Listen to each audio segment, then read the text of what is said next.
మనం చూస్తున్నటువంటి నాగమయ సన్నిధులు కూడా భక్తులు ఎప్పుడు కూడా చాలా రద్దీగా ఉంటుంది. ఈరోజు మంగళవారం అయినప్పటికీ కొంత భక్తులు గణనీయంగా తగ్గుముఖం అయితే పెట్టారు.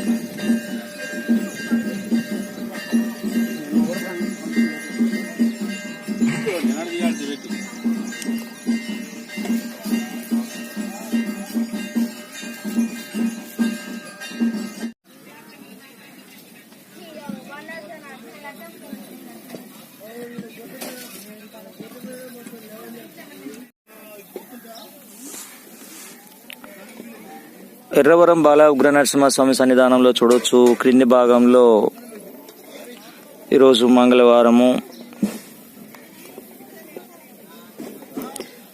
భక్తుల సంఖ్య అయితే